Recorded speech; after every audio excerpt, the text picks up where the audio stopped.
nanao an'ity vidéo ity ny antony dia satria nisy anareo no nanoatra MP aty amiko misy koa ny antso na ny teto taty ivelany na ny avy any Madagasikara.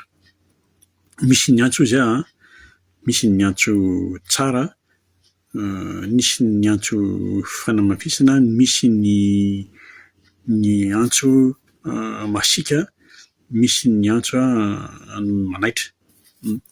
Noho ny inona, noho ny antony tenenako an'ity hoe sujet hoe ohatran'ny lasa pouvoir tuléarien ty revo ty. Dia hanao an'ity vidéo ty ny teneniko tao moa nareo hoe andraso foana vidéo dia amafisiko aminareo inona ny antony zay ny nanaovako an'ity vidéo ty dia mbola tsy tara. Tsisy ho an'ny firenena ndresahako tsy raharaha fa raha hoe ho anahy manokana moi je m'en fous, tsy raharahako azonareo fa firenena ndresahantsika, firenena iombonana io zay.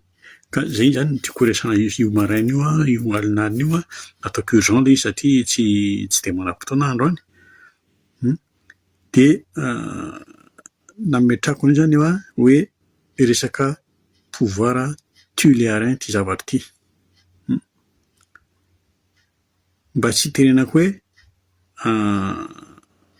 tsikaritro aloha atao hoe tsikaritro ilay izy hoe pouvoir tuléarien, mba tsy tenenako hoe flou ilay zavatra.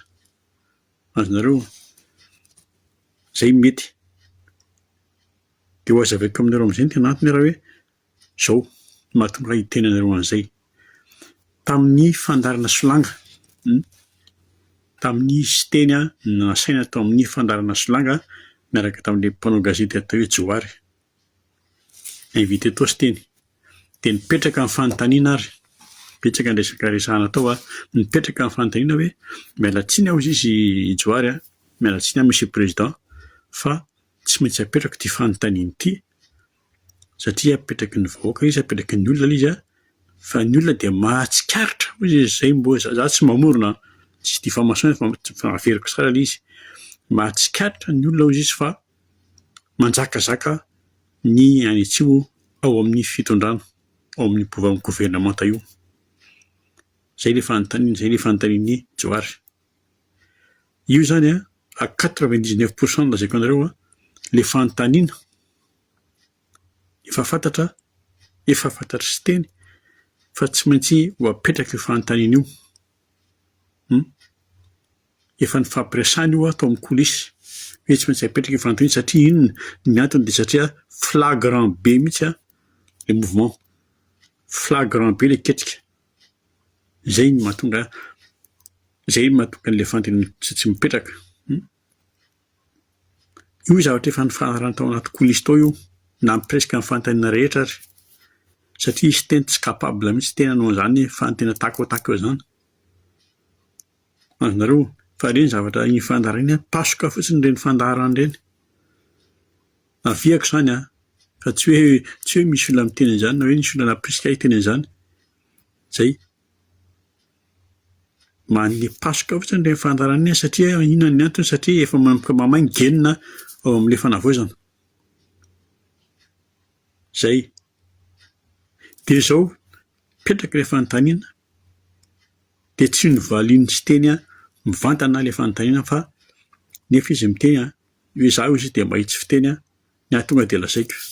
Fa ty amin'ireny toraka ity izy tsy novaliany mivantana ilay izy. Fa nahodinkodiny lisaka nentiny tany amin'ny resaka Galenie aloha hoe Galenie nametraka an'ity zavatra ity etc dia zay izy vao mipaso hoe zay teneniny hoe zao izy te hilaza zavatra kely ho an'ny mponin'Antananarivo, ho an'ny vahoakan'Antananarivo. Azonareo tsy haiko na inona tsy nahatonga azy teneniny ho an'ny vahoakan'ny Majangana, ho an'ny vahoakan'ny Tegoa fa tonga izy dia nivantana ho an'ny vahoakan'Antananarivo. Tsisy nanontany mihitsy Johary hoe tsikatra hoe mahatsikatra ny mponina ao Antananarivo fa misy an'izao fa mahatsikatra ny olona mahatsikatra amin'ny vahoaka hozy izy tsoary. Fa tonga tsy teny aty dia ilaza zavatra kely izy nikeo izy dia izy zay ho an'ny mponina tandremo ny zavatra resahako. Dia lasa amin'izay izy nanao an'ity ilay nanazava an'izy hoe izao any misy projet inona ny projet nresahany misy zavatra goavana izy ho an'ny vahoaka an'Antananarivo dia projet any ino tena anaran'ity ilay Sahofika. Projet goavana be izy ho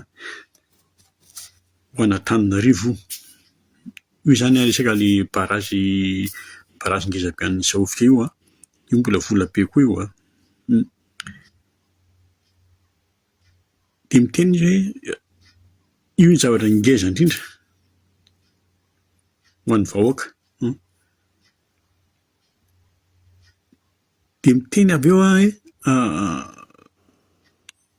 zao angampontsika aloha tsika tsy zao tsika vaneho an'izany projet ana Sahofika zany sao dia hoe avaovao zany zavatra efa ely zany ary vola be miliany 30 milliards any zany vao zay ho totosa zany. Mbola misy lalana be amboarina zany, mbola misy route mbola amboarina zany fa zay fa tonga dia tsetsehana amin'izay ilay izy dia nifarana amin'ilay hoe maninona moa izy ny tsy natao raha hoe tena misy hoe fiangarana tuilaire na ohatran'izany, maninona ilay izy ny tsy natao tany Androy.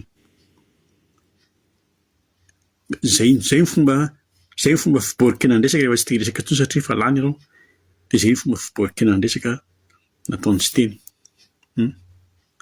Ajanontsika iny fa ny zavatra tiako tenena amin'ireo dia zao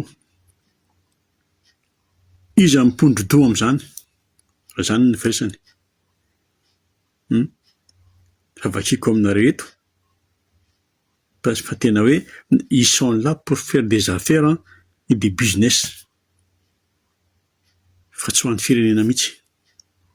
Tsy misy tsisy an'izany fitiavan-tanindrazana izany ao hoe ampandroso Madagasikara izany ao.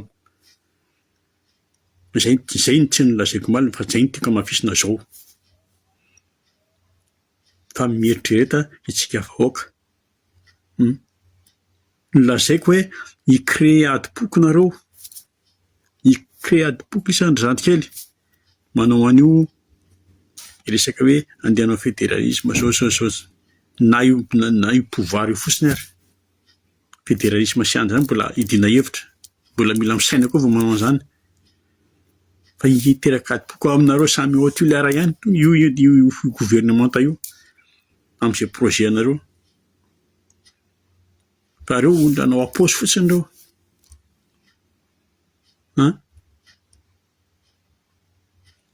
Zay ny tiako tenenina. Fo izaho hoe fantatro tsara tuilaire, fantatro tsara mentalité andreo.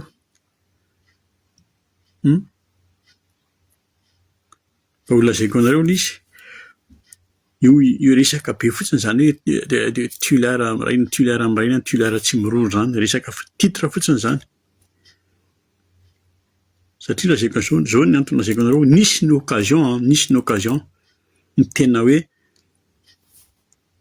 nampijoro ny tuilaire io na tafakatra ny tuilaire io ny any amin'ny sud. Nanana occasion an'izany tuilaire, nanana occasion an'izany ny sud. Da aza adino, zay ny mahatonga hiteny aminareo aza adino fa nandany an'i Rajoelina 99% tuilaire.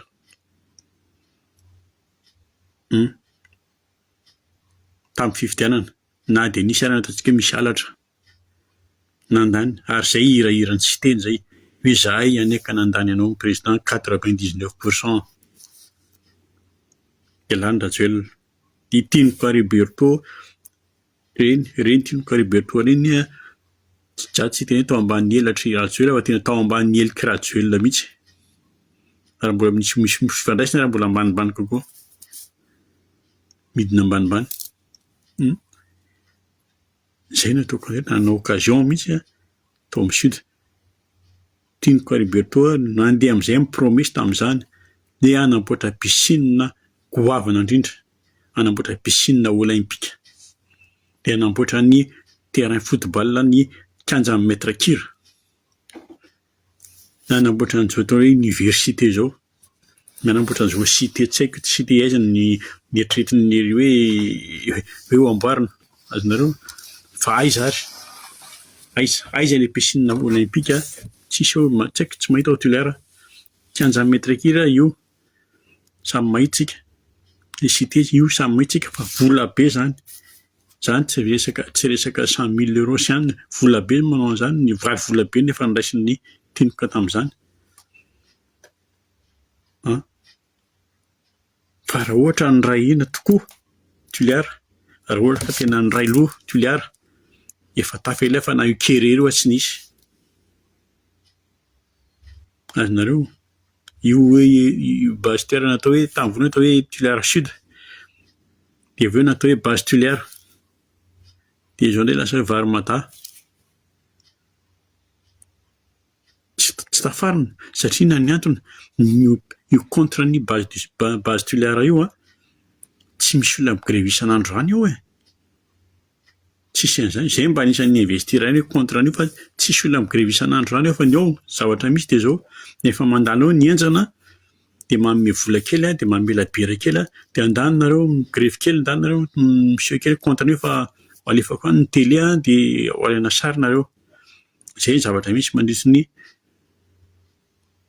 1 na 2 fois par mois ireny hitantsika amin'ny télé ireny.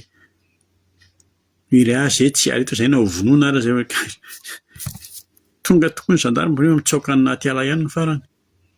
Azonareo tsy miresaka be ozy ny Varimata satria efa hikenina kely izy zao efa lasan'ny Amerikanina, avy ataon'ny Amerikanina io, ataony io. Ho ataon-jareo. Za tsy resaka ny zavatra grave be ilay gazaoita ty. Ho ataony io base Toliara io zay ilay zavatra misy ao base zay ny ataoko hoe Toliara tsy miroro zany tsy taloha zany. Zay teneniko anareo hoe vola efa tsy haiko aloha inona nataony Tinoka Roberto avy eo, izy nanana an'ilay vola. Nanamboatra villa izy, villa anazy. Dia nanamboatra inona hôtely ngeza be ao Toliara io, ohatran'ny sambo, hôtely Amazon io. Tsy mahafantatra an'io ary jamba koa izay tsy mahita ny hôtely ngeza be io. Anao no nanamboatra an'io. Ka nisy nanenjika sa nisy niteny. Zay. Efa tsy mahita an'io tapio fotsiny hôtel Amazon ao Toliara. Dia hitanareo ny sarin'ilay hôtely ngeza be namboarin'ny Tinoka Roberto. Mety hiteny izy hoe tsy anahy izany io, mandainga izy. Mandainga izy satria misy namanay invité tao tamin'ny nanokanana an'io. Za tsy resaka an'ilay avion Air Madinamity dia nefa atao amin'ny compte-n'i Roberto ataon'ny Tinoka Roberto ny vola. Iny resaka hafa iny. Zay no tiako tenenina aminareo manahoana ilay mentalité anareo ao Toliara. Dia izay avy miverina amin'ny hoe ohatran'ny pouvoir toliarin izy io, ity toliarin ity zavatra ity. Dia ho aiza ary tsika io? Zay no nahatonga ekeny hoe hiteraka manangana adipoko nareo entre anareo ao ihany. Satria maninona satria misy tsy mahazaka pouvoir ao. Io base Toliara ny deuxième base Toliara iny izao tsy ao intsony. Dia samy maminavina hoe niala ve sa niesorina sa ahoana fa menasy aloha misy. Permanent menasy tamin'ny rangahy iny. Dia vinavinao izy ny olona moa ny olona hiady aminy ao.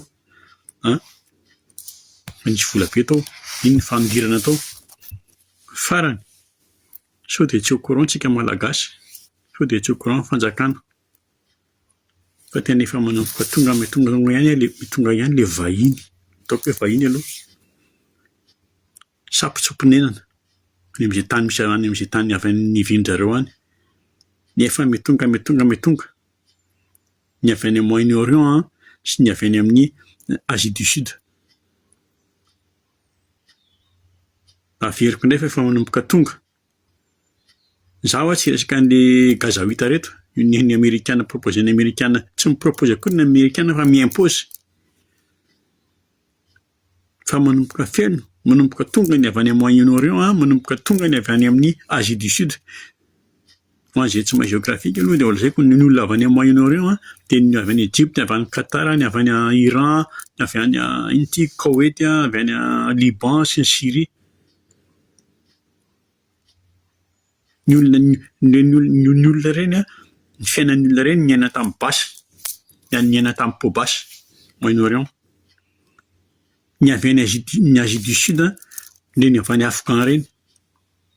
Ny Afghan, ny Inde, Népal, Sri Lanka, ny Bangladesh sy ny namany. Inona koa ny fiainan'ireny? Basy koa ny ainan'ireny. Ireny mahay peau basy tsy mandosy tsotra antsika fa ireny mahay peau basy ohatra ny olona maheno radio.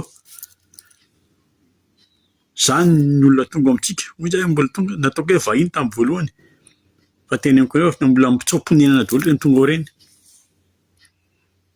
Dia manaitra ny fanjakana fotsiny manaitra ny vahoaka malagasy izay no tiako tenenina azy izao maraina izao. Ho averiko ny teniko farany hoe rehefa tsy taitra ilay fanjakana dia tsy maintsy mitsangana indray mandeha indray mitsangana indray ny révolution tena révolution. Rehefa tsy haninotsanina ny mpanoratra dia atsangana indray ny rebelina. Izaho anisan'ny tena vonona. Ny rebelina tompoko dia miady amin'ny fanjakana izay manaovina any sy miady amin'izay vahiny manaovina any ao amin'ny taniko. Zay. Zay fa dia samy mieritreritra, samy mandinika. Salut daholo.